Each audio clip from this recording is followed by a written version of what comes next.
Pergunta boa, viu? A redação é para ser feita na primeira pessoa do plural, nós, ou terceira do plural. Tanto faz. Agora, qual é o ideal? Terceira pessoa, certo? Se você fizer em primeira, passa. Agora, se fizer em terceira, fica melhor, certo? Melhor. O que não se aceita é primeira do singular, viu? Acredito, espero, tá bom? Mas tanto faz. Agora, o ideal é a terceira pessoa. Então, na hora de passar limpo, muito cuidado, muito amor e carinho. Então, se eu tivesse dia 9 lá para fazer a prova, eu seguiria essas etapas aqui. Aí alguém pode dizer, professor, mas vai perder muito tempo. Vai não, acredite. Isso aqui é muito rápido. E aí, pessoal, eu elaborei para vocês aqui, esse aqui é novo, tá? Eu não trouxe ainda este ano. Elaboração de projeto de texto. Isso aqui também não está na apostila de vocês. Se você puder depois copiar ou tirar uma fotinha aí, é legal. Hoje em dia o pessoal tira foto, né? A gente dá aula, enche a lousa, aí quando vai apagar a aula, não, pessoal, peraí, já tirar foto, né? Tudo bem, cada um tem a sua forma de aprender. Aqui a gente ganha tempo, né? A gente já viu aí uma etapa de elaboração de texto. Agora, dentro desse projeto de texto, porque a redação é um projeto, eu começaria, primeiramente, fazendo a seguinte pergunta. Qual situação, problema pode ser abordada nessa proposta? Porque a tese que não pode faltar é uma situação, problema. Toda tese deve ser uma situação, problema. Fazer uma redação, já perceberam, é analisar um problema. Fazer a redação já é um problema, né? Pensa no problema. Você sabia que tinha escolas que puniam os alunos com redação? Tá de castigo, né? Aí fazia uma redação. Ou então eu trabalhei numa escola em que aluno que chegava atrasado tinha que fazer redação. Aí eu consegui convencer a direção a acabar com isso, porque ia frustrar. Escrever deve ser um prazer. Escrever é um ato solitário. E ficar solitário é triste. Então tem que ser prazeroso. Então não pode ser punição. Tá? Agora, toda redação é uma situação, problema. Então o que eu aconselho a você? Leu a proposta, levantou ideias, começa a pensar, qual situação, problema eu posso abordar aqui? Certo? Segunda pergunta, são só 3. Quais as principais causas dessa situação, problema? Então eu entendi que o desemprego acontece muitas vezes por falta de qualificação do profissional e por falta de oportunidade de trabalho às vezes. Você sabe que sorte é quando o preparo encontra oportunidade, né? Às vezes o indivíduo é preparado, mas não tem oportunidade. Ou às vezes surge a oportunidade e ele não está preparado. E agora eu vou pensar, quais são então as causas dessa situação, problema? Na minha situação, problema, eu disse que o desemprego acontece por 2 fatores. Um, porque o indivíduo não tem qualificação, outro, porque não tem oportunidade de trabalho. Então, por que ele não tem qualificação? É uma questão que eu vou levantar. Outra, por que não há oportunidade de trabalho? Será que não há naquela cidade, naquele estado? Quem sabe se ele se mudasse para outra região, seria mais fácil? E por último, como podemos intervir em cada uma dessas causas, propondo, portanto, possíveis soluções executáveis para cada problema discutido? Nós sabemos que nenhum problema tem que ficar sem solução. Todo problema tem que ter solução. Se você abordou 2 problemas na sua redação, eu preciso de 2 soluções. Lembre-se de que nenhum problema pode ficar sem solução. Por isso, não é bom você alongar muito a problemática para 3, 4 ou 5 problemas. Acho que 2 problemas são o ideal, certo? Porque cada um deles vai precisar de uma solução. Então como é que eu posso solucionar a questão da falta de qualificação? O governo federal, o governo estadual tem investido muito em institutos federais, cursos profissionalizantes. Seria uma boa solução. O que mais? Na questão da oportunidade, né? Quem sabe mais concursos públicos, por exemplo. Então, essas 3 perguntas são essenciais para a gente começar a pensar o texto. Lembremos-nos de que a redação nasce de um projeto, tá? Eu dou aula de redação, mas também escrevo, viu?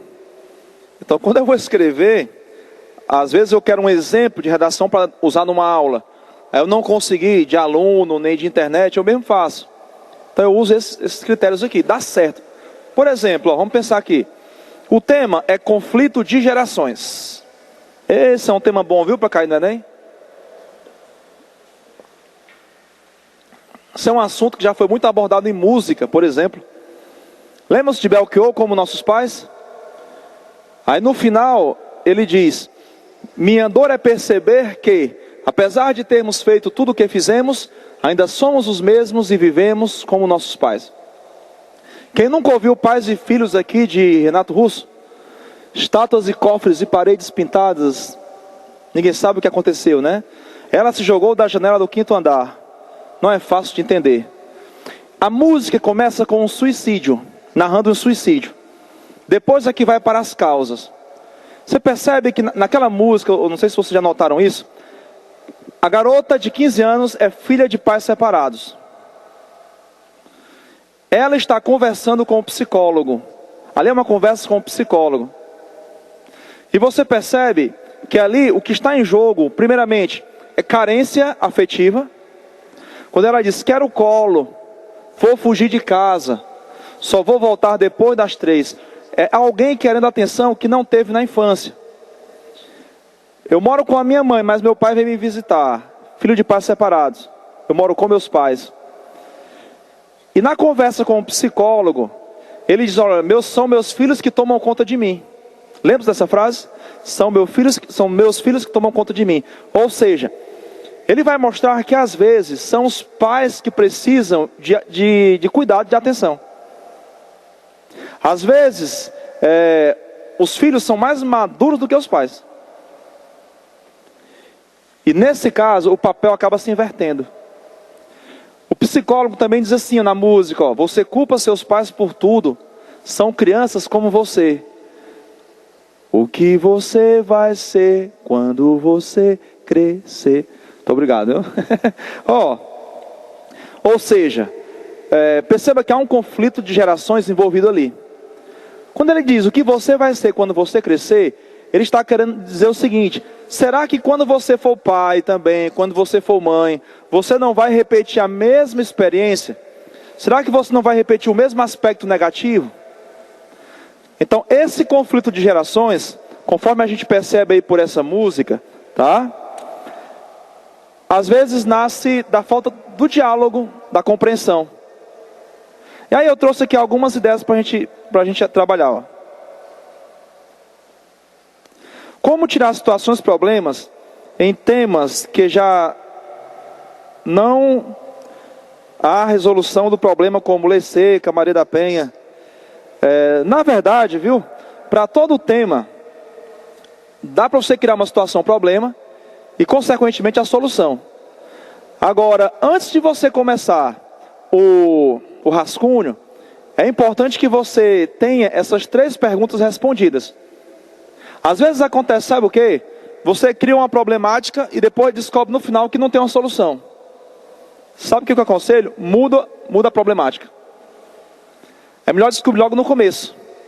É melhor descobrir no começo que não tem solução do que ir até o final para descobrir isso. Por isso, ó, essas 3 perguntas são importantes, tá? Porque se você não conseguir responder a essas 3 perguntas, possivelmente você não vai conseguir terminar o seu texto. Então, seja Lei Seca, seja Lei Maria da Penha, tá? Você vai respondendo essas 3 perguntas, e no final, você já vai ter o esqueleto do texto todinho pronto. Se uma delas faltar, é melhor mudar a problemática, certo? Porque a solução tem que acontecer. A solução vale 200 pontos. Você pode colocar assim, ó, desculpa te cortar. A Lei Seca está em vigor no Brasil desde tal ano. No entanto, muitos motoristas ainda a desrespeitam. Você criou a problemática em cima disso. Entendeu? Isso, nesse caso, nós criamos a problemática, né? A Lei Seca já está em vigor no Brasil, no entanto, muitos motoristas a desrespeitam. Aí por que isso acontece, né? Aí eu vou começar a trabalhar, porque muitos condutores se acham experientes a ponto de não causar acidentes. Acontece por irresponsabilidade, certo?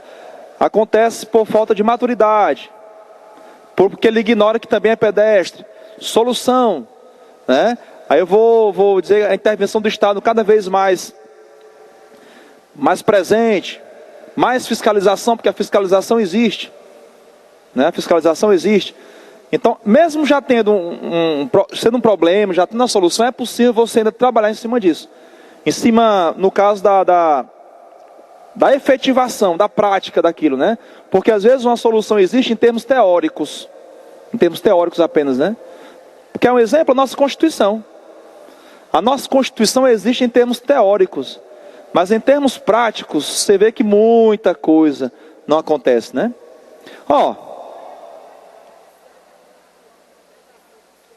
Acho pouco provável. Na apostila 6 e na apostila 7, certo? Vocês têm, né? Apostila 6 e 7. Eu coloquei em cada uma 8 temas que eu acho que podem cair. Nesta aqui eu coloquei mais 8 temas. Certo? A partir da 24, tá? A partir da página 24. Então, tanto na apostila 6 quanto na apostila 7, eu coloquei em cada uma 8 temas que eu acho que podem cair. Tá certo? Então, voltemos aqui, ó. O tema é conflito de gerações. Pais e filhos, filhos e avós. Então, que pergunta eu poderia fazer aqui, ó? Qual a situação, problema pode ser abordada nessa proposta? A situação, problema seria, ó, muitas pessoas apresentam dificuldades em lidar com opiniões e valores de outras gerações. A partir dessa problemática, eu vou agora criar o desenvolvimento. Eu coloquei aqui 3 causas para isso, para você ter mais opção, certo? Agora, na redação do Enem, o ideal é que você trabalhe com 2 respostas apenas, 2 causas, porque senão você não vai ter espaço físico para desenvolver tanta ideia. Aqui foi só para a gente pensar mais, tá bom? Então, ó, quais as principais causas dessa situação, problema? Causa 1, há preconceito da parte de muitos jovens que julgam estarem ultrapassados os idosos. Então o jovem acha que o idoso não sabe de nada, quando é justamente o contrário, né? Aquilo que a juventude ignora é justamente aquilo que a velhice sabe. Outra causa, há muitas vezes preconceito por parte dos mais velhos, os quais afirmam que os jovens não possuem maturidade suficiente para opinar sobre muitas questões, principalmente políticas. Vocês lembram-se de que no passado, as crianças principalmente, elas nem existiam dentro de uma casa, enquanto a opinião. Os jovens então, ainda tinham alguma voz, mas era muito comum os mais velhos ignorarem os pensamentos dos mais jovens. Dessa forma, a gente vai ter um preconceito recíproco, né? Uma indiferença recíproca, mútua. Causa 3. Diferenças entre linguagens e comportamentos explicam boa parte da dificuldade de uma geração interagir com outra. Então, muito dessa incompreensão é a linguagem. A gíria, por exemplo. Né? Eu estava vendo um texto esses dias, muito bacana, palavras que mudaram com o tempo. O colan virou bari, né? Hoje, se falar colan, poucas pessoas saberão que é um colan, né? Colan é o bari. E eu acho que esse nome nem existe mais, bari, né? Já mudou. Então, assim, o mais velho, às vezes, perde o contato com a juventude e não consegue interagir.